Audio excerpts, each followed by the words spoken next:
Foresight న్యూస్కి స్వాగతం. నేను మీ యాంకర్ వీసీ. ఈరోజు మనతో పాటు mother fertility to be director and the consultant fertility specialist doctor yes Vyjayanthi గారు మనతో పాటు ఉన్నారు. ఆవిడ మాటలోనే కొన్ని విషయాలు తెలుసుకుందాం.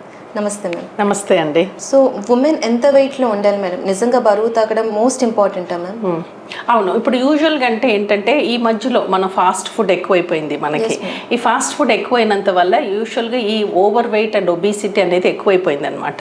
ఈ అడలసెన్స్ అంటే టీనేజ్ గర్ల్స్లో కూడా నుంచి ఆ టైం నుంచే వీళ్ళకి ఎక్కువైపోయింది కాబట్టి ఈ పీసీఓఎస్ అనే ప్రాబ్లం కూడా కొంచెం ఎక్కువ కనబడుతుంది ఈ మధ్యలో. సో నేను ఈ పీసీఓఎస్ సొసైటీ అంటాము, దాంట్లో ఒక మెంబర్ని. So I also go to colleges, office అంటే మన corporate offices to create awareness అనమాట. ఈ పీసీఓఎస్ అనే ప్రాబ్లం ఉన్నది, ఉండేవారికి ఏంటి ప్రాబ్లమ్స్ వాళ్ళకి దే ఫేస్, అట్లా ప్రాబ్లమ్స్ ఉంటే వాళ్ళు ఎక్కడ హెల్ప్ తీసుకోవచ్చు, ఇదన్నీ మేము వెళ్ళి చెప్తామన్నమాట. కొన్ని పూజలు ఇలాంటి ప్రత్యేక ఒకేషన్స్ అప్పుడు పీరియడ్స్ రాకుండా టాబ్లెట్స్ తీసుకుంటారు. సో పీరియడ్స్ స్టాప్ చేయని టాబ్లెట్స్ తీసుకోవడం వల్ల ప్రెగ్నెన్సీ ఏవైనా సరే లాస్ అయ్యే ఛాన్సెస్ ఉంటుందా? ఇది ఎఫెక్ట్ ఏమైనా చూపిస్తుందా మ్యామ్? ఇది ఈ హార్మోన్ మ్యానిపులేషన్ అంటాము. అంటే ఇప్పుడు మీరు చెప్పినట్టు పూజకి పోస్ట్పోన్ చేయటం అనేది హార్మోన్స్ మన యూజువల్ వాడేది ప్రొజెస్ట్రోన్ అనే హార్మోన్స్ అనమాట. ఎన్ని రోజు కావాలో అన్ని రోజు వాడుకోవచ్చు. ఇది టెంపరరీ అనమాట. సో దీనివల్ల లాంగ్ టర్మ్ ఎఫెక్ట్ ఏమి ఉండదు, తీసుకోవచ్చు. It's safe, it's no problem with that. Okay.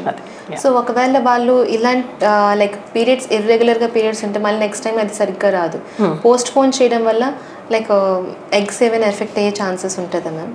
అట్లనేమి ఉండదు. సో ఇర్రెగ్యులర్ పీరియడ్స్ అనేది నేను ఇప్పుడు ఇంతకుముందు చెప్పినట్టు పీసీఓఎస్ అనే మెడికల్ ప్రాబ్లం ఉండే వారికి చాలా కామన్గా చూస్తుంటాం ఈ ఇర్రెగ్యులర్ పీరియడ్స్ అనేది. ఈ ఇర్రెగ్యులర్ పీరియడ్స్ ఎందుకు వస్తుంది అంటే అండం తయారై రిలీజ్ అవ్వట్లేదు. సో అందుకు వాళ్ళ పీరియడ్స్ ఇర్రెగ్యులర్గా ఉందన్నమాట. సో ఇది ఉండే వాళ్ళకి మనం యూజువల్గా టాబ్లెట్స్ ఇచ్చి, అంటే ఫర్టిలిటీ ప్రాబ్లమ్స్తో మనకి వచ్చే వాళ్ళకి, నేను ఫర్టిలిటీ స్పెషలిస్ట్ కాబట్టి ఫర్టిలిటీ ప్రాబ్లమ్స్తో మన దగ్గరికి వచ్చేవారికి మనం ఈ హార్మోన్ మనకి ఓవ్యులేషన్ ఇండక్షన్ అంటాం ఆ ప్రాసెస్ ని. ఆ టాబ్లెట్స్ అనేది పీరియడ్ వచ్చిన సెకండ్ డే నుంచి 5 days పెట్టి ఎగ్ పెరుగుదల మానిటర్ చేస్తాము.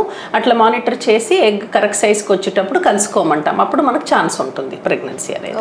అది correctable problem, nothing to worry. So చూసా కదా వ్యూస్, మరొక ఎపిసోడ్తో మళ్ళీ కలుద్దాం. Thank you.